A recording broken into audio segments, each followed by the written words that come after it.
Start करने वाले kingdom Monera. हमें आधे छोटे करने 5 किंगडम दिए थे। सबसे पहला था उसमें Monera, next Protista, fungi, Plantae और एनिमेलिया। हम लोग सबसे पहला किंगडम स्टार्ट करने वाले हैं, ठीक है। तो मोनेरा में जनरली जो ऑर्गेनिजम्स आते हैं वो होते हैं यूनिसेलुलर प्रोकैरियोट्स।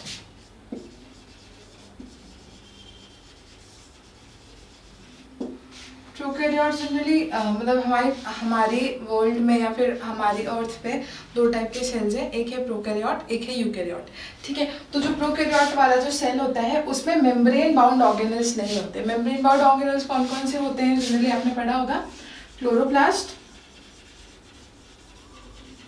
माइटोकॉन्ड्रिया। जिन के भी ऊपर मेम्ब्रेन होता है तो वो कौन से होते हैं, मेम्ब्रेन बाउंड ऑर्गेनेल्स। यहाँ पे क्या है, मेम्ब्रेन बाउंड ऑर्गेनेल्स क्या है, एब्सेंट है। तो यहाँ पे ऐसा कुछ भी ऑर्गेनल आपको देखने को नहीं मिलेगा, यहाँ पे सिंपल सेल होता है, ठीक है। हम लोग जो मोनेरा पढ़ते हैं वो जनरली 2 पार्ट्स में डिवाइडेड है। एक तो है यू बैक्टीरिया और एक है आर्की बैक्टीरिया।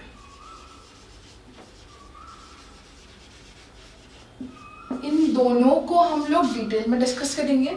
जनरली मोनेरा में आप लोगों ने जो पढ़ा होगा, जितने भी बैक्टीरिया हैं वो किस में आते हैं, मोनेरा में आते हैं, ठीक है।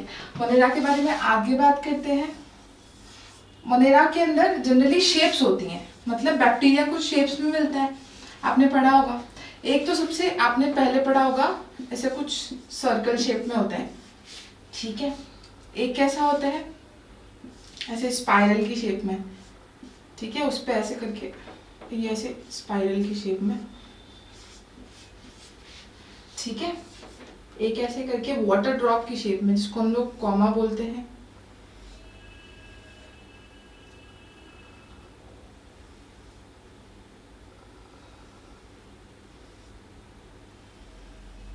और एक रॉड की शेप में,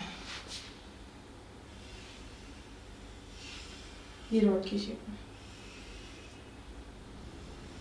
ठीक है। तो ये थोड़ा सा मिस्टेक हो गया। ये वाला जो है इसको हम बोलते हैं कोकस, इसको हम बोलते हैं विब्रियो और इसको हम बोलते हैं बैसिलाई। यहाँ पे हम लोग बनाते हैं। और एक ये जो स्पाइरल शेप जो होता है इसको बोलते हैं स्पाइरलम। इनके आपको एग्जाम्पल्स नहीं पढ़ रहे हैं, बस शेप के नाम पता होना चाहिए, ठीक है। ये अब देखिए, अगर ये कोकस ऐसे करके एक स्ट्रिंग में अटैच्ड है, ठीक है, तो इसको बोलेंगे स्ट्रेप्टोकोकस।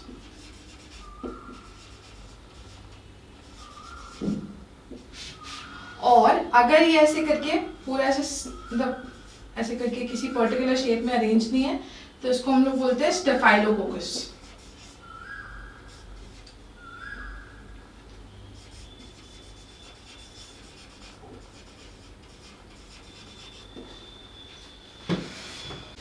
तो नेक्स्ट हम लोग देखते हैं बैक्टीरिया का सेल का स्ट्रक्चर, ठीक है। बैक्टीरिया में जनरली 2 मेम्ब्रेन्स होती हैं।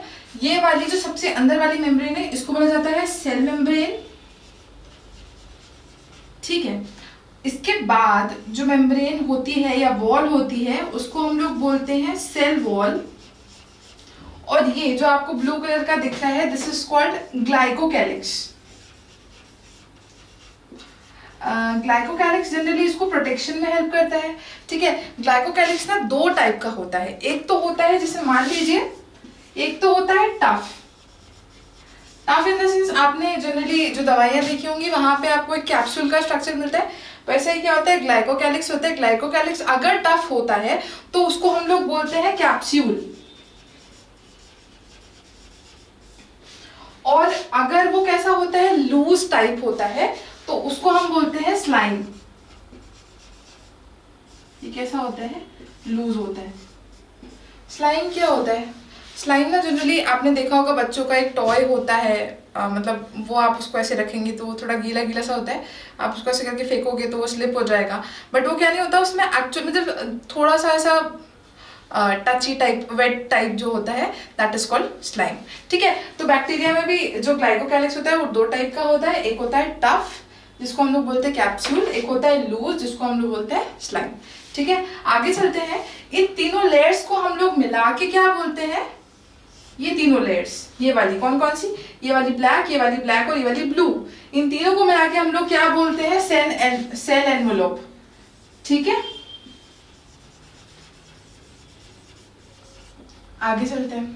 देखिए अब बैक्टीरिया, हाँ बैक्टीरिया के पास आप लोगों को मालूम है कि बैक्टीरिया के पास एक प्रॉपरली वेल डिफाइंड न्यूक्लियस नहीं होता है, तो यहाँ पे जो न्यूक्लियस होता है वो प्रॉपरली डिफाइंड नहीं है, इसके आसपास कोई मेम्ब्रेन नहीं है, इनके पास जो जेनेटिक मटेरियल है वो कैसा है, सर्कुलर डीएनए है, डबल स्ट्रैंडेड सर्कुलर डीएनए है, जिसके पास क्या है, बाहर पे कोई मेम्ब्रेन नहीं है। ठीक है, इसको हम लोग बोलते हैं न्यूक्लियोइड, इसको हम लोग क्या बोलते हैं, न्यूक्लियोइड। और ये कैसा होता है, सर्कुलर डीएनए होता है। ठीक है, आगे चलते हैं। आगे देखिए, ये जो ग्रीन ग्रीन स्ट्रक्चर जो आपको दिख रहे हैं बर्गर टाइप ऐसे करके एक के ऊपर एक रखा हुआ है ना बन, इसको हम लोग बोलते हैं राइबोसोम। क्या बोला जाता है इसको, राइबोसोम। ठीक है, ये क्या हो गया, राइबोसोम। अब देखिए अगर ये राइबोसोम ऐसे करके एक लाइन पे अरेंज हो गए हैं, ऐसे करके जैसे यहाँ पे है, ये वाला आपको दिख रहा है ब्लू में, इसको हम लोग क्या बोलते हैं, पॉलीजोम। अब देखिए आपने पढ़ा होगा कि राइबोसोम जनरली दो टाइप के होते हैं, एक होता है 70S, एक होता है 80S। 70S का मतलब पुराने वाले सेल्स में होता है जनरली, और यूकेरियोट्स में 80S होता है। तो ये कैसा है, ये प्रोकैरियोटिक सेल है, यहाँ पे जो राइबोसोम है वो कैसा है, 70S होगा। ठीक है, यहाँ पे राइबोसोम कैसा होगा, 70S होगा। इसकी सब यूनिट्स क्या होती हैं, 70S राइबोसोम की सब यूनिट होती है 50 और 30, कोई भी इसको मिला के 80 नहीं करेगा। ठीक है, क्या होता है, 70S की सब यूनिट्स कितनी होती है, 50 और 30, और जो यूकेरियोट्स में होता है, जो हमारे अंदर होता है वो कौन सा होता है, 80S होता है, उसकी सब यूनिट्स होती है 60S और 40S। ठीक है, इसको मैसअप मत करना, क्या होता है 70S में कितनी होती है 50 और 30, 80 में कितनी होती है 60 और 40। क्लियर, आगे चलते हैं। अब देखिए हमारे पास क्या है, ये जो मेम्ब्रेन है, ये वाली मेम्ब्रेन, इसको हम लोग क्या बोल रहे हैं, सेल मेम्ब्रेन बोल रहे हैं। ठीक है, अब क्या होता है, ये सेल मेम्ब्रेन क्या करती है, अंदर से कॉइल हो जाती है। ठीक है, ये कॉइल हो गई या फिर क्या करेगी, इन्वेजिनेट करेगी। ठीक है, तो इसको हम लोग क्या बोलते हैं, मीजोसोम। इसको हम लोग क्या बोल रहे हैं, मीजोसोम। ये मीजोसोम जनरली क्या करता है, सेल को रिप्रोड्यूस करने में हेल्प करता है, रिप्रोड्यूस या फिर आप इसको रेप्लिकेट करने में हेल्प करता है, या फिर जब मुझे क्या करना है, या बैक्टीरियल सेल को क्या करना है, अपने डॉटर सेल में क्या करना है, जेनेटिक मटेरियल जब ट्रांसफर करना है तो उसके हेल्प में कौन करेगा, मीजोसोम हेल्प करेगा। ठीक है, आगे चलते हैं। देखिए अब ये आपको जो सर्कुलर सा पार्ट दिख रहा है, ये क्या है, ये है प्लाज्मिड। प्लाज्मिड क्या होता है, प्लाज्मिड भी क्या होता है, एक्स्ट्रा जेनेटिक मटेरियल होता है बैक्टीरियल सेल के पास। अगर देखो, अगर मैं यहाँ से प्लाज्मिड निकाल लूं तो इसमें क्या होती है, नॉन एसेंशियल जीन्स होती है। तो अगर मान लो कि अगर मैंने सेल्स में से क्या निकाल लिया, प्लाज्मिड निकाल लिया, तो उससे क्या होगा, बैक्टीरिया मरेगा नहीं, बिकॉज ये कैसा है, नॉन एसेंशियल है, तो इसलिए इसकी रिक्वायरमेंट इतनी ही नहीं होती। अब क्या करते हैं, हम लोग इस प्लाज्मिड को निकाल लेते हैं, और जब हमें बैक्टीरिया से कोई चीज ट्रांसफर करनी होती है तो हम लोग इसको आगे मतलब दूसरी ऑर्गेनिज्म में डाल देते हैं। इसका आप लोग पढ़ोगे आगे बायोटेक वगैरह में। ठीक है, और ये क्या करता है, इसको एंटीबायोटिक प्रॉपर्टीज प्रोवाइड करता है।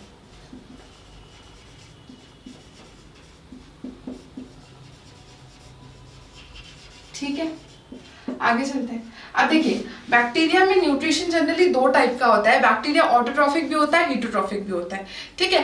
तो जो ऑटोट्रॉफिक बैक्टीरिया होता है, ऑटोट्रॉफिक बैक्टीरिया के पास कुछ पिगमेंट्स होने चाहिए, जैसे हमारे प्लांट्स के पास कुछ पिगमेंट्स होते हैं, क्लोरोफिल वगैरह। तो यहाँ पे जो पिगमेंट स्टोर करता है उसको हम लोग क्या बोलते हैं, क्रोमेटोफोर। यहाँ मैं लिख देती हूँ, इसको हम लोग बोलते हैं क्रोमेटोफोर। क्लियर? ये क्या कर रहे हैं, पिगमेंट स्टोर कर रहे हैं। आगे चलते हैं। देखिए ये जो रेड कलर के आपके डॉट डॉट दिख रहे हैं, ये क्या है, स्टोरेज ग्रैन्युल्स है, या फिर आप इसको क्या बोलते हो, इंक्लूजन बॉडीज। अब देखो आपने देखा होगा जो छोटे बच्चे होते हैं, आप उनके कभी भी रूम में एंटर करोगे या फिर आप उनके पर्सनल स्पेस में जब भी एंटर करोगे तो आपको दिखेगा वो पत्थर इकट्ठे कर रहे हैं, वो बहुत सारी चीजें ऐसी इकट्ठे कर रहे हैं जो हमें लगता है क्या नहीं है, जरूरी नहीं है, बट वो इकट्ठी कर लेते हैं। तो ऐसे क्या करते हैं, बैक्टीरिया को जहां पे भी आसपास कुछ स्टोर्ड फूड बैक्टीरिया को जहां पे भी कुछ फूड मटेरियल दिखता है वो क्या करता है, उसको स्टोर कर लेता है। तो यहाँ पे इंक्लूजन बॉडीज में जनरली क्या होता है, वो ग्लाइकोजन स्टोर करके रख लेता है, ग्लाइकोजन या फिर साइनोफाइसियन ग्रैनुअल्स, ठीक है। ये बैक्टीरिया का स्टोर्ड फूड मटेरियल है, ठीक है। क्लियर? अब देखिए ये जो आपको ब्लैक कलर का डॉट टाइप दिख रहा है, ये क्या है, बैक्टीरिया के जब आप देखिएगा, जैसे एक तो होती है आपके प्रॉपरली, जैसे मान लीजिए मैं हूँ, ठीक है, मुझे अपने अकॉर्डिंग की कंडीशंस मिल रही है, तो मैं क्या कर पा रही हूँ, अच्छे से रिप्रोड्यूस कर पा रही हूँ, खा पा रही हूँ, जी पा रही हूँ, जो भी मुझे करना है वो मैं कर रही हूँ। बट एक कंडीशन कभी कभी ऐसी आती है कि जब क्या हो, मेरे कंडीशंस क्या हो, अगेंस्ट हो। तो जब बैक्टीरिया के अगेंस्ट कंडीशंस आती है तो बैक्टीरिया क्या करता है, बैक्टीरिया को मालूम पड़ जाता है कि वो मरने वाला है, तो वो क्या करेगा, वो अपना जेनेटिक मटीरियल ऐसे एंडोस्पोर में, इसको हम लोग क्या बोलते हैं, एंडोस्पोर में, एंडोस्पोर बोलते हैं इसको। तो क्या करता है, बैक्टीरिया अपना जेनेटिक मटेरियल इसके अंदर स्टोर कर देता है। अब बैक्टीरिया तो मर जाएगा, बट ये एंडोस्पोर के पास क्या होती है, बहुत कवरिंग्स होती है। ऐसे करके मैं इसको बहुत सारी कवरिंग्स में रख देती हूँ, जिससे क्या होता है, ये हजारों साल तक जिंदा रहता है। तो मान लो ये बैक्टीरिया तो आज मर गया, बट क्या है, इसका जेनेटिक मटेरियल अगले 1000 साल के लिए जिंदा है। तो ये क्या करता है, ये रिप्रोडक्टिव बॉडी बन जाता है, ठीक है। आगे चलते हैं। ये देखिए यहाँ पे बैक्टीरिया के पास मूवमेंट के लिए क्या होता है, फ्लैजेला होता है। ये देखिए ये जो बड़ा सा स्ट्रक्चर है, इसको मैं क्या बोलती हूँ, फ्लैजेला। क्लियर? आगे चलते हैं। ये जो छोटे छोटे से स्ट्रक्चर दिख रहे हैं आपको, ये वाले, इनको मतलब ये क्या होता है, जैसे आपने देखा होगा केरला में जो बोट रेसिंग होती है ना, जो मतलब ऐसे करके बड़ी सी बोट होती है, उसमें बहुत सारे लोग ऐसे बोटिंग करते हैं, रोइंग करते हैं, ठीक है। तो ये क्या होता है, ऐसा आप स्ट्रक्चर इसको मान सकते हो कि ये क्या करते हैं, बैक्टीरिया के प्रॉपर मूवमेंट में कौन हेल्प करता है, सीलिया, ठीक है। ये तो हो गया सीलिया। आगे चलते हैं। ये जो आपको फिंगर लाइक स्ट्रक्चर दिख रहा है, इसको हम लोग बोलते हैं फ्रिम्बरी।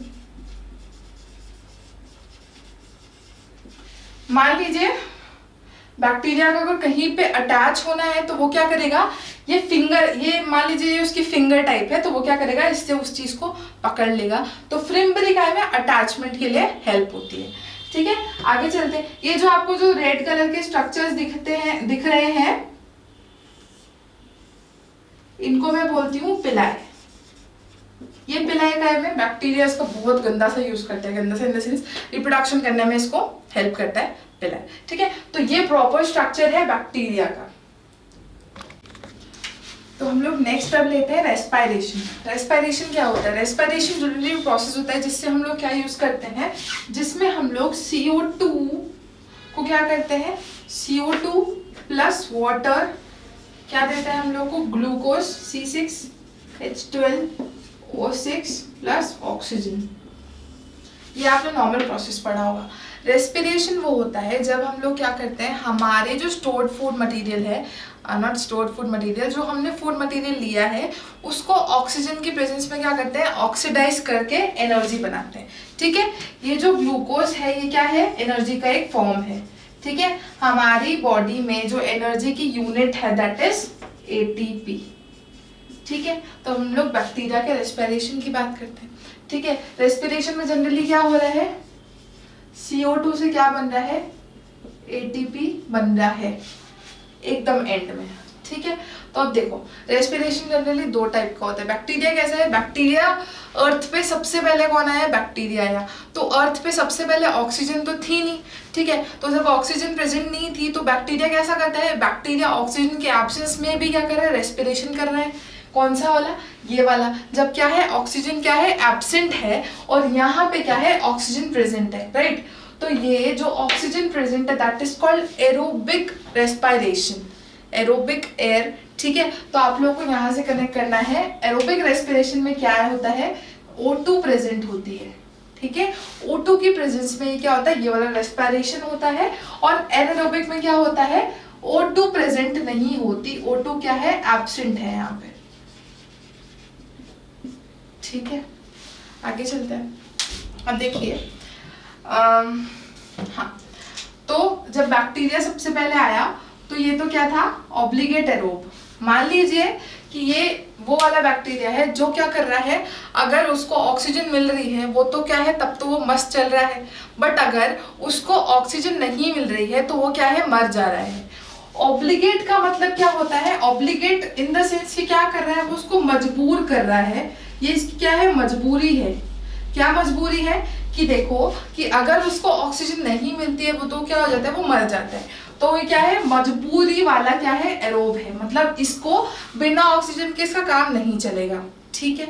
देखो अब जो ये वाला है ऑब्लिगेट एनेरोब, मतलब यहाँ पे भी क्या है, मजबूरी है। मजबूरी किस चीज की मजबूरी है, कि ऑक्सीजन के बिना ही चलेगा, ठीक है। अगर इसको ऑक्सीजन मिली, जैसे मान लो कि कोई बैक्टीरिया है, अगर जैसे ही वो ऑक्सीजन के कांटेक्ट में आया तो वो क्या करेगा, मर जाएगा। मतलब ऑक्सीजन इसके लिए क्या है, जहर है, ठीक है। तो इसमें क्या होता है, यहाँ पे ऑक्सीजन इज पॉइजन, ठीक है। जैसे ही इसको ऑक्सीजन मिलेगी, ऑक्सीजन के कांटेक्ट में आते ही मर जाएगा, और ये बिना ऑक्सीजन के मर जाएगा, ठीक है। क्या लिखेंगे, कांट सर्वाइव विदाउट ऑक्सीजन, ठीक है। आगे चलते हैं। अब देखो facultative anaerobe, facultative in the sense कि मान लो कि इसके पास फैसिलिटी है कि ये बिना ऑक्सीजन के भी रह सकता है कुछ देर के लिए, ठीक है। तो अगर मान लो मैं यहाँ पे बोल रही हूँ फैकल्टेटिव एनारोब, अगर मैं यहाँ पे बोल रही हूँ फैकल्टेटिव एनारोब, तो मतलब ये थोड़ी देर के लिए भी क्या कर सकता है, ऑक्सीजन की एब्सेंस में जिंदा रह सकता है। तो मैं क्या लिख सकती हूँ कि कैन सर्वाइव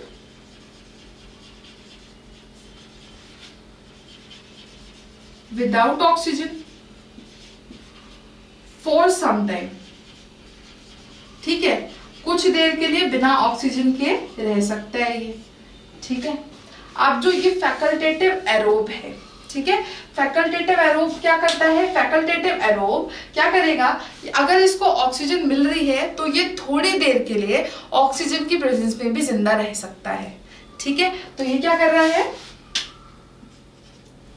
कैन सर्वाइव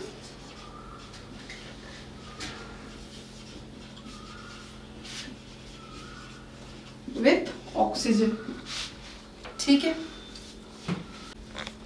देखिए आप हम लोग नेक्स्ट डिस्कस करने वाले वो क्या है, बैक्टीरिया का न्यूट्रिशन। न्यूट्रिशन जनरली वो चीजें होती है जिसको हम लोग अब्जॉर्ब करके या फिर खा के हम लोग क्या लेते हैं, उससे एनर्जी लेते हैं। तो ये हम लोग जो यहाँ पे बात करने वाले हैं वो कैसी, मोड ऑफ न्यूट्रिशन, मतलब उनके न्यूट्रिशन का तरीका क्या है, ठीक है। मोड ऑफ न्यूट्रिशन जनरली दो टाइप का हो सकता है, एक हो सकता है ऑटोट्रॉफिक, एक हो सकता है हीटरोट्रॉफिक। ऑटोट्रॉफिक जनरली वो होता है जब हम लोग क्या करते हैं, जैसे कोई ऑर्गेनिज्म है वो अपना खाना खुद बना ले रहा है, दैट इज कॉल्ड ऑटोट्रॉफिक। और अगर किसी से लेके अगर हम लोग खाना खा रहे हैं, दैट इज कॉल्ड हीटरोट्रॉफिक। देखिए प्लांट्स जो जनरली खाना बनाते हैं वो अपने आप से खाना बनाते हैं, वो किसी से कुछ मांगते नहीं है, दैट इज कॉल्ड ऑटोट्रॉफिक। और जो हम लोग खाना बनाते हैं, हम लोग क्या करते हैं, सब्जियां लेते हैं और जो गेहूं लेते हैं उससे रोटी बनाते हैं। तो ये जनरली जो गेहूं है, सब्जी है या फिर जो चिकन है, ये सब क्या है, हमें बाहर से मिल रहा है, तो हम लोग क्या कर रहे हैं, हीटरोट्रॉपिज्म कर रहे हैं, ठीक है। हीटरोट्रॉफिक मतलब किसी और से खाना लेके खाना, क्लियर। आगे चलते हैं। देखिए ऑटोट्रॉफिक में भी जनरली दो मोड होते हैं, एक होता है फोटोसिंथेटिक, एक होता है कीमोसिंथेटिक। देखिए फोटोसिंथेटिक वो होता है जब क्या करता है, कोई भी ऑर्गेनिज्म सनलाइट से एनर्जी अब्सॉर्ब करके कुछ केमिकल्स को कन्वर्ट करके खाना बना रहा है। ठीक है, देखिए फोटोसिंथेसिस जैसे जो प्लांट्स जनरली जो फोटोसिंथेसिस करते हैं उसमें क्या होता है, आप लोग क्या लेते हैं, CO2 प्लांट्स लेते हैं प्लस वाटर प्लस सनलाइट की एनर्जी। ठीक है, यहाँ पे सनलाइट में लिख देती हूँ। ठीक है, क्या बना लेता है, ग्लूकोज बना लेता है, प्लस यहाँ पे बाय प्रोडक्ट क्या निकलता है, ऑक्सीजन निकलता है। ठीक है, अब देखिए अगर मैं फोटोसिंथेसिस, मान लीजिए अगर मैं बोल रही हूँ फोटोसिंथेसिस कोई कर रहा है, तो फोटोसिंथेसिस करने में यहाँ पे अगर कोई ऑक्सीजन रिलीज कर रहा है, देखिए जैसे यहाँ पे अगर कोई ऑक्सीजन रिलीज कर रहा है तो मैं उसको फोटोसिंथेटिकली क्या बोल रही हूँ, ऑक्सीजेनिक, मतलब वो क्या कर रहा है, ऑक्सीजन रिलीज कर रहा है। जैसे आप यहाँ पे देखिए, यहाँ पे आपको बाय प्रोडक्ट क्या मिल रहा है, ऑक्सीजन मिल रहा है। बट फॉर एग्जाम्पल अगर कोई बैक्टीरिया है वो क्या कर रहा है, वो ऑक्सीजन रिलीज नहीं कर रहा है, तो मैं उसको क्या बोलूंगी, एनऑक्सीजेनिक। क्लियर? देखिए इसके एग्जाम्पल क्या है, ग्रीन सल्फर बैक्टीरिया।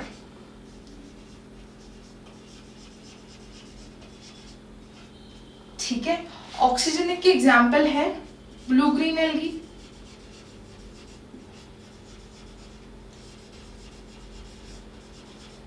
क्लियर? आगे चलते हैं। देखिए ये तो किसकी बात हुई, फोटोसिंथेटिक की। देखिए यहाँ पे फोटोसिंथेटिक में क्या हो रहा था, हम लोग सनलाइट यूज कर रहे थे कुछ केमिकल्स को कन्वर्ट करने के लिए। ठीक है, बट यहाँ पे हम लोग क्या करेंगे, केमिकल्स यूज करेंगे कुछ केमिकल्स को आगे कन्वर्ट करने के लिए। ठीक है, यहाँ पे सनलाइट की जगह यहाँ पे क्या आएंगे, कुछ केमिकल्स आएंगे। ठीक है, तो अगर कहीं पे केमिकल्स यूज हो रहे हैं तो that is called chemosynthetic autotrophic. Clear? आगे चलते हैं। देखिए अब आपने पढ़ा होगा बैक्टीरिया जनरली दो टाइप के होते हैं, एक होता है गुड बैक्टीरिया, एक होता है bad bacteria. Good bacteria generally वो होता है जो हमारे काम में हो, जैसे आपने देखा होगा कि जो घर में हम लोग दही बनाते हैं, कर्ड, वो किसकी, किसी बैक्टीरिया की हेल्प से होता है। आपने नाम सुना होगा लैक्टोबैसिलस। ठीक है, तो लैक्टोबैसिलस जनरली क्या कर रहा है, हमारे लिए, हमें हेल्प कर रहा है, तो हमारे लिए कैसा बैक्टीरिया हो गया, गुड बैक्टीरिया। जो भी हमारी हेल्प करता है वो हमारे लिए अच्छा होता है, तो ये क्या है, ये हमारी हेल्प कर रहा है, that is called good bacteria. एक और एग्जांपल मैं आपको देती हूँ, जैसे जो जनरली जैसे मान लीजिए आपको कोई डिजीज हो रहा है और अगर वो डिजीज बैक्टीरिया की वजह से हो रहा है, तो वो बैक्टीरिया कैसे हो गया, मेरे लिए बैड बैक्टीरिया हो गया। ठीक है, तो मैं उसको क्या करूंगी, यहाँ पे मैं लिख देती हूँ स्ट्रेप्टोकोकस। एक्चुअली ये तो गुड बैक्टीरिया होता है। ठीक है, तो जनरली जो हमारे काम का है वो कैसा है, गुड बैक्टीरिया है, जो हमारे काम का नहीं है वो कैसा है, बैड बैक्टीरिया है। ठीक है, तो अब देखिए कि जितने भी गुड बैक्टीरिया है और बैड बैक्टीरिया है, जितने भी आपको जो खाना कहीं और से ले रहे हैं वो किस में आएंगे, हेटरोट्रॉफिक में। ठीक है, तो अब देखिए यहाँ पे मेजॉरिटी ऑफ देम क्या है,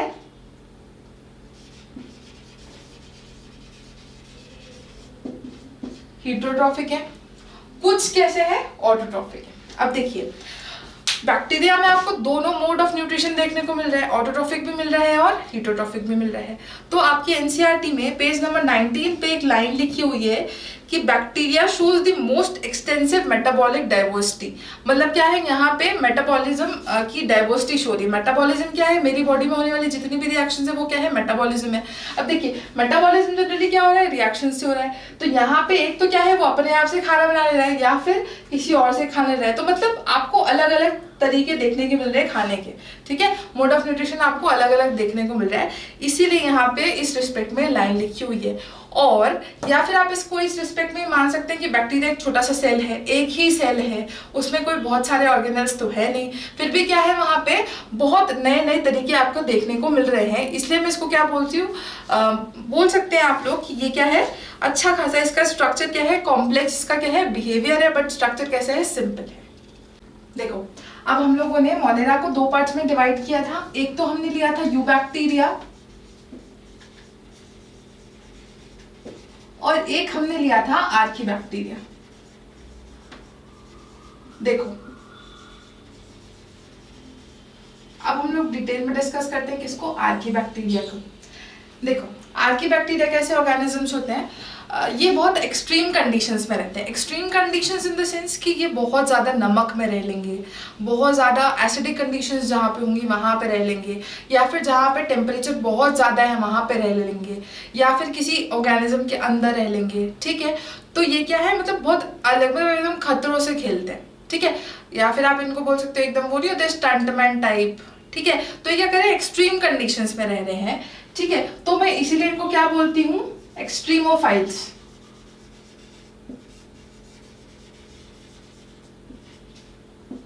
देखिए आपने आगे केमिस्ट्री में भी पढ़ा होगा, बहुत सारी जगह पे पढ़ा होगा ये फाइल्स, है ना। फाइल्स का मतलब जनरली अगर आप इसको डिस्टिंग्विश करो तो फाइल्स इन द सेंस कि आप बोल सकते हो कि ये एक्सट्रीम कंडीशन से क्या है, मतलब फाइल्स को मैं क्या बोलूं, फाइल्स जनरली किसी के लिए लाइक फीलिंग, आप इसको पढ़ सकते हो, पॉजिटिव फीलिंग और लव।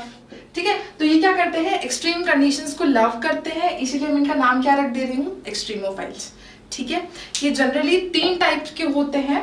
देखिए सबसे पहला तो क्या है, हेलोफाइल्स। हेलोफाइल्स, हेलो का मतलब जनरली क्या होता है, सॉल्टी कंडीशंस।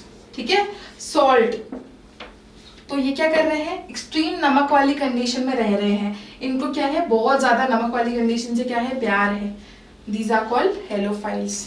ठीक है, नेक्स्ट हम जो लेते हैं वो कौन सा है, थर्मो एसिडोफाइल्स। देखो थर्मो एसिडोफाइल्स जनरली वो होते हैं जो, एक तो क्या, थर्मो का मतलब क्या है, ज्यादा टेम्परेचर। ठीक है, एसिड मतलब जहां पे एसिडिक कंडीशंस भी हैं, और फाइल्स मतलब लविंग, तो मतलब ये क्या है, एक्सट्रीम एसिडिक कंडीशंस में रह सकते हैं और वहां पे टेम्परेचर भी अच्छा ज्यादा है। ठीक है, लास्ट कैटेगरी जो हम इसकी देखते हैं वो कौन सी है, मिथेनोजेंस। ये मिथेनोजेंस जनरली कहाँ रहते हैं, आपने बायोगैस पढ़ा होगा। ठीक है, बायोगैस जनरली CH4 मीथेन की बनी होती है, मतलब उसमें मेन कंटेंट क्या है, मीथेन का है। अब देखिए आपने जनरली वो देखा होगा, काव देखी होगी, बफेलो देखी होगी, तो आपने देखा होगा कि बफेलोज वगैरह क्या करती है, आप जब उसको देखोगे तो वो क्या करती है, जैसे जो फील्ड होते हैं वहां पे तो ग्रेजिंग कर लेती है, उसके बाद जब आप देखोगे काव को ऐसे बैठे हुए कहीं पे, तो काव क्या करेगी, मुंह चलाती रहेगी। ठीक है, जुगाली आप जिसको बोलते हो, जुगाली करती रहेगी। तो वो क्या करती है, अपना खाना उसको चबाती रहती है, पहले तो वो खा लेती है, फिर क्या करती है, उसको वापस मुंह में लेके क्या करती है, उसको च्यू करती है। ठीक है, तो ये क्या करते हैं, मिथेनोजेंस क्या करते हैं, काव के, मतलब जैसे मान लो कि आपके पास क्या है, अब काव मैं कैसे बनाऊं, फॉर एग्जाम्पल आपके पास काव है, तो काव के अंदर क्या है, काव के अंदर उसका स्टमक है, स्टमक के अंदर क्या होते हैं, ये प्रेजेंट होते हैं, कौन, मिथेनोजेंस।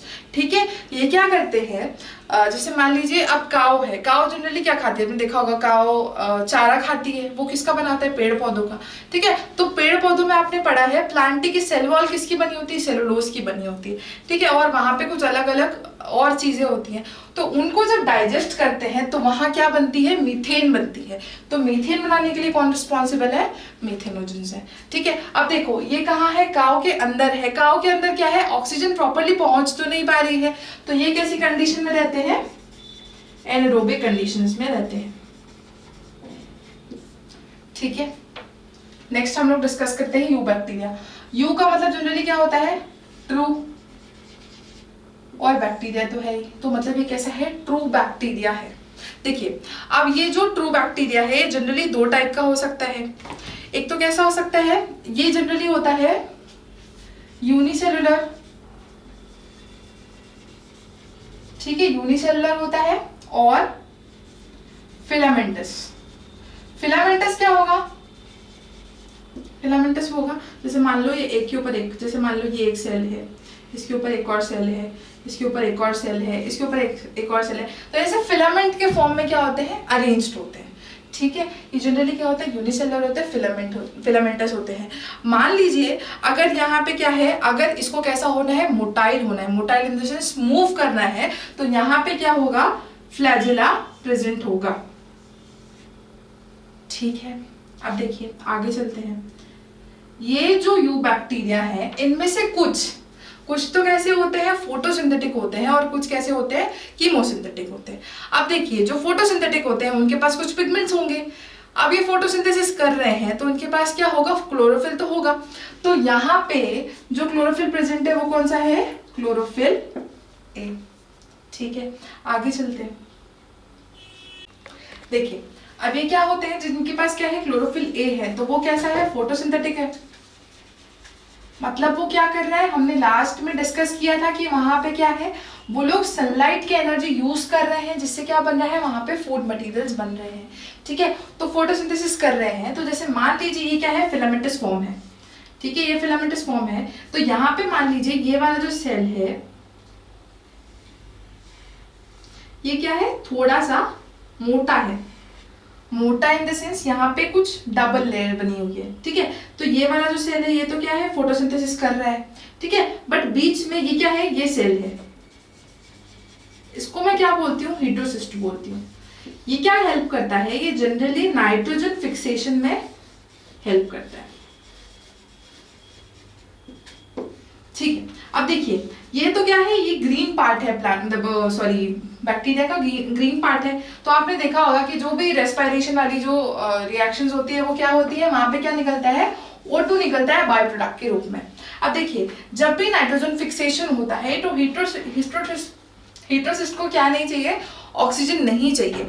तो इस ऑक्सीजन से बचने के लिए देखिए यहाँ पे तो क्या होगा, रेस्पिरेशन तो होगा, यहाँ पे O2 निकलेगी, यहाँ पे भी O2 निकलेगी, यहाँ पे भी O2 निकलेगी। बट इस O2 से बचने के लिए यहाँ पे क्या होती है, डबल कवरिंग होती है। ठीक है, तो हेटेरोसिस्ट का काम काय में है, नाइट्रोजन फिक्सेशन में। अब देखिए कि यहाँ पे आसपास क्या होता है, म्यूकस की कवरिंग होती है। देखिए अब ना यहाँ पे क्या होती है, बाहर पे कुछ म्यूकस की कवरिंग होती है, इसको मैं बोलती हूँ म्यूसिलाजिनस शीट। ये क्या करेगी, ये बाद में ग्लाइकोकेलिक्स बनाने में हेल्प करेगी। ठीक है, तो इसका फंक्शन क्या होता है कि ये क्या कर रही है, ग्लाइकोकेलिक्स बनाने में हेल्प कर रही है। अब ग्लाइकोकेलिक्स क्या था, हम लोगों ने वहां पे सेल के डायग्राम में पढ़ा था। जैसे मान लीजिए ये बैक्टीरिया का सेल है, तो बैक्टीरिया के सेल पे क्या थी, हमारे पास एक बाहर पे लेयर थी जिसको मैं क्या बोल रही थी, ग्लाइकोकेलिक्स। ग्लाइकोकेलिक्स क्या थी, प्रोडक्टिव, मतलब वो प्रोटेक्शन का काम कर रही थी, मतलब क्या थी, प्रोडक्टिव इन फंक्शन थी। ठीक है, ग्लाइकोकेलिक्स दो टाइप की थी, एक तो कैसा था, टफ था, और एक कैसा था, स्लाइम था। ठीक है, तो आपको इसमें क्या याद रखना है कि एक तो इसके पास क्या होता है, क्लोरोफिल ए होता है, ये क्वेश्चन में आ सकता है। ठीक है, और ये क्या याद करना है मुझे, हेटेरोसिस्ट। ठीक है, तो ये वाला जो क्वेश्चन है कि हेटेरोसिस्ट का फंक्शन क्या होता है, हेटेरोसिस्ट का में हेल्प करता है, नाइट्रोजन फिक्सेशन में हेल्प करता है। तो ये आपको कुछ कंपटीशन के क्वेश्चन है या फिर बोर्ड में भी आपको एमसीक्यू के फॉर्म में आ सकते हैं। ठीक है, अब आगे चलते हैं कि इनके एग्जाम्पल क्या है। इनके एग्जाम्पल है, ब्लू ग्रीन एल्गी का एग्जाम्पल क्या है, नॉस्टॉक,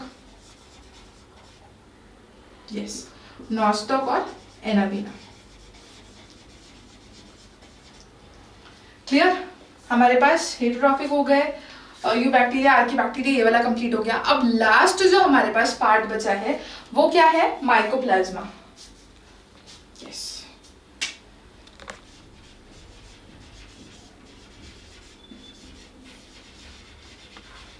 देखिए माइकोप्लाज्मा वो बैक्टीरिया होता है जिसके पास क्या नहीं होती है, सेल वॉल नहीं होती है। ठीक है, माइकोप्लाज्मा के पास क्या नहीं है, सेल वॉल नहीं है। तो सेल वॉल नहीं है तो वो क्या है, जैसे मान लीजिए कि कोई घर है, उसके पास क्या नहीं है, वॉल नहीं है। वॉल नहीं है तो उसके पास क्या है, प्रॉपर स्ट्रक्चर नहीं है। इसीलिए यहाँ पे क्या है, ये कुछ प्रॉपर स्ट्रक्चर नहीं है, इसलिए इसको मैं क्या बोलती हूँ, जोकर बोलती हूँ। ठीक है, कभी अगर आपको क्वेश्चंस आ जाए या फिर कभी कभी आप जब टेक्स्ट बुक वगैरह सॉल्व करेंगे तो वहां पे क्वेश्चन आता है कि who are called jokers of the plant kingdom. तो jokers of the plant kingdom are mycoplasma, because यहाँ पे क्या नहीं है, सेल वॉल नहीं है, तो उनको एक प्रॉपर स्ट्रक्चर नहीं मिलता है। इसीलिए मैं इनको और क्या बोल सकती हूँ, PPLO। PPLO क्या है, प्लूरो निमोनिया लाइक ऑर्गेनिज्म।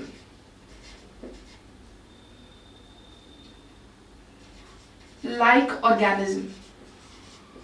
ठीक है, आगे चलते हैं। देखिए एक तो इनके पास एक क्या कैरेक्टर हो गया, इनके पास क्या है, सेल वॉल नहीं है। अब आपने पढ़ा होगा या फिर आप आगे पढ़ेंगे कि जो जनरली एंटीबायोटिक्स वगैरह होती है, एंटीबायोटिक्स क्या करती हैं, बैक्टीरिया की सेल वॉल पे एक्ट करती हैं। देखिए यहाँ पे क्या नहीं है, इनके पास सेल वॉल एब्सेंट है, ठीक है। इनके पास अगर सेल वॉल एब्सेंट है तो इनके ऊपर क्या नहीं एक्ट करेंगी, जितनी भी एंटीबायोटिक्स है वो क्या करेंगी, इनके ऊपर एक्ट नहीं करेंगी। तो मैं बोल सकती हूँ कि ये क्या है, ये क्या है, एंटीबायोटिक रेजिस्टेंट है।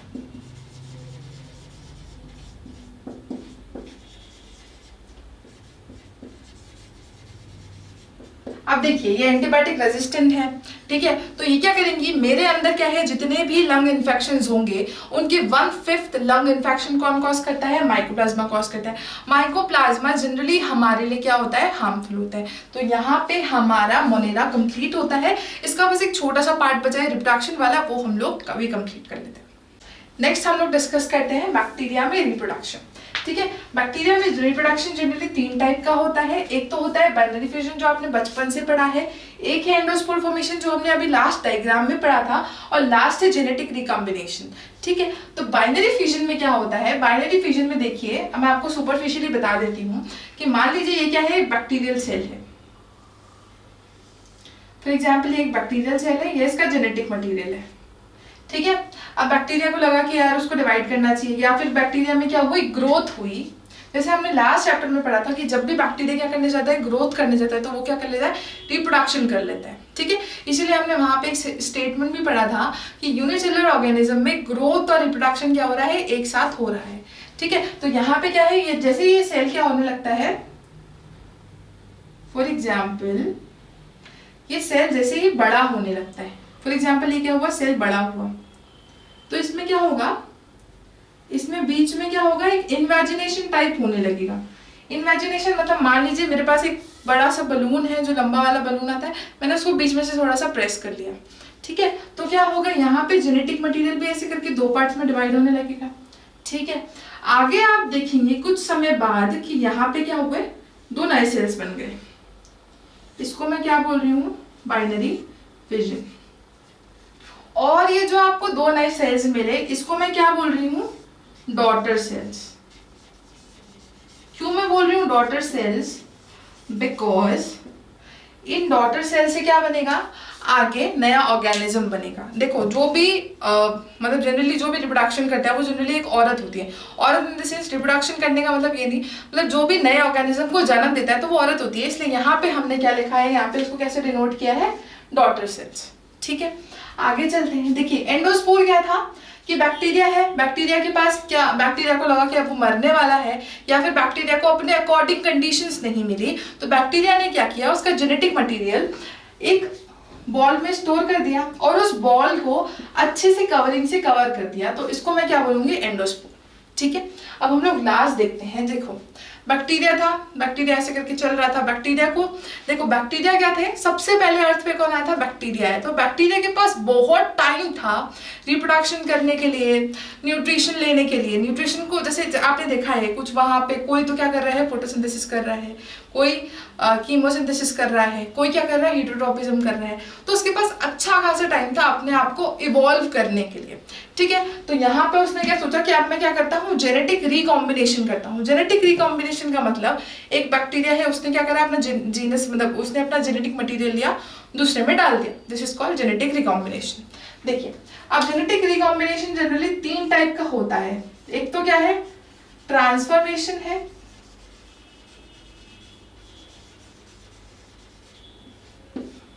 एक क्या है, ट्रांसडक्शन है,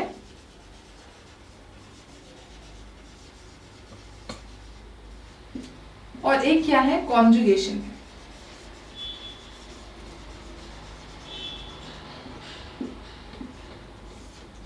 देखिए ट्रांसफॉर्मेशन जनरली क्या होता है, फॉर एग्जाम्पल मान लीजिए मेरे पास कोई एक बैक्टीरिया है, यहां बनाते हैं, मेरे पास क्या है, कोई बैक्टीरिया है। अब बैक्टीरिया को पता है कि वो मरने वाला है, या फिर मान लो किसी रीजन की वजह से क्या हुआ, वो उसको पता है कि मतलब लाइक उसकी डेथ इज नियर। या फिर मैं मान लूं कि उसका जेनेटिक मटेरियल, जैसे मान लो कि ये बैक्टीरिया है, उसका जेनेटिक मटेरियल ऐसे पड़ा हुआ है, ऐसे करके पड़ा हुआ है, बैक्टीरिया आधा मतलब थोड़ा डिस्ट्रॉय हो चुका है। अब देखो यहाँ पे कोई एक बैक्टीरिया है ना, वो क्या है, वो खुश है, बिकॉज वो तो क्या है, जिंदा है, उसको सब चीजें मिल रही है। अब देखो बैक्टीरिया के पास एक टेंडेंसी होती है कि आसपास उसे जितना भी जेनेटिक मटेरियल मिलता है वो क्या करता है, उसको अब्सॉर्ब करता है।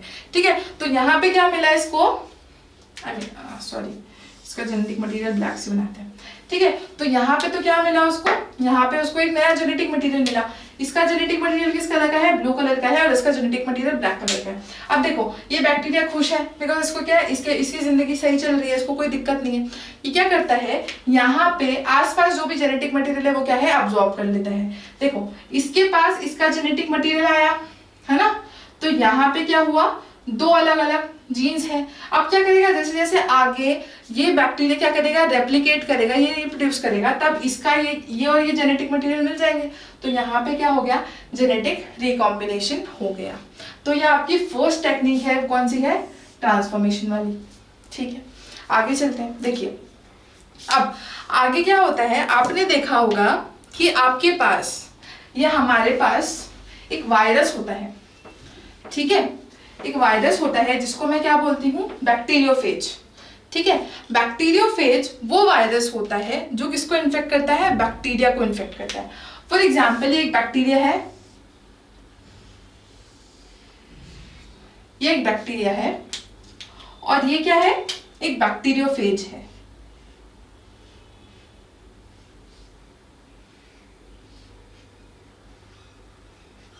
ठीक है, बैक्टीरियोफेज के पास क्या है, अपना जेनेटिक मटेरियल है, और बैक्टीरिया के पास क्या है, अपना जेनेटिक मटेरियल है।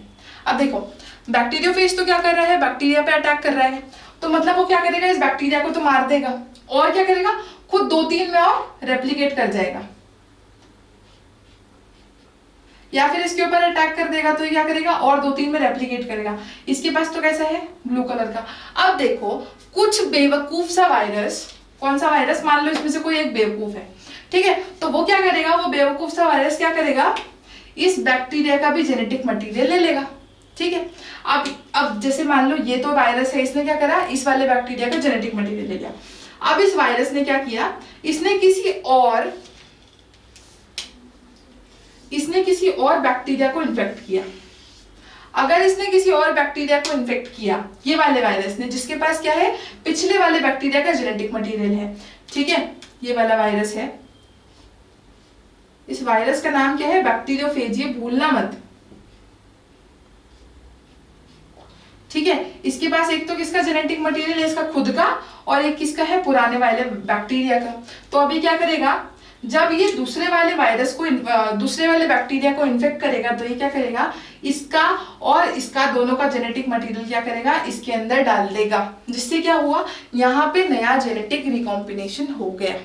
ठीक है, नेक्स्ट वाले पार्ट पे चलते हैं। अब देखिए हमारे पास जो लास्ट बचा है वो क्या है, ट्रांसडक्शन। हमने ये ट्रांसडक्शन डिस्कस किया था। अब जो हमारे पास लास्ट बचा है वो कौन सा है, कॉन्जुगेशन।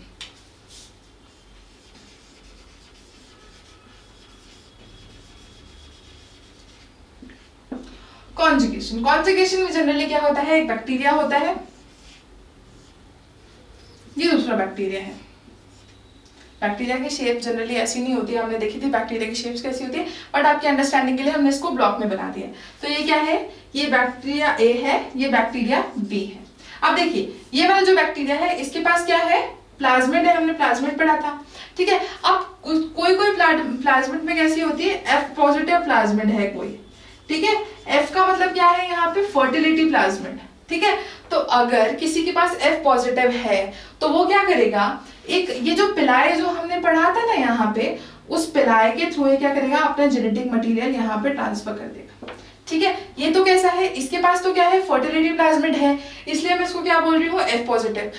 बट इसके पास, ये वाले के पास तो क्या नहीं है, एफ पॉजिटिव नहीं है, तो मैं इसीलिए इसको क्या बोल रही हूँ, एफ नेगेटिव प्लाज्मिड। और ये क्या है, एफ नेगेटिव है, ये एफ पॉजिटिव है। अब क्या होगा, ये एफ पॉजिटिव क्या करेगा, अपना जेनेटिक मटेरियल पिलाई के थ्रू यहाँ पे ट्रांसफर कर देगा। अब ये ट्रांसफर करेगा तो ये जो एफ पॉजिटिव है, ये वाला क्या करेगा, अपना जेनेटिक मटेरियल इसमें डाल देगा। तो ये जो एफ नेगेटिव वाला है, ये अब किसमें कन्वर्ट हो जाएगा, एफ पॉजिटिव में। ये क्या हो गया, हमारा कॉन्जुगेशन। क्लियर, ये किसकी हेल्प से होता है, सेक्स पिलाई की हेल्प से होता है। देखिए यहाँ पे हमारा मोनेरा कंप्लीट होता है। इसमें हमने मोनेरा की टाइप्स पढ़ ली है कि मोनेरा की शेप्स कितनी होती है, रिप्रोडक्शन पढ़ लिया, मोड ऑफ न्यूट्रिशन पढ़ लिया, और जो भी हमें मतलब इसके बारे में जानना था वो हमने जान लिया कितने टाइप्स के होते हैं, यू बैक्टीरिया, आर्की बैक्टीरिया। अब हम लोग नेक्स्ट डिस्कस करेंगे प्रोटिस्ट।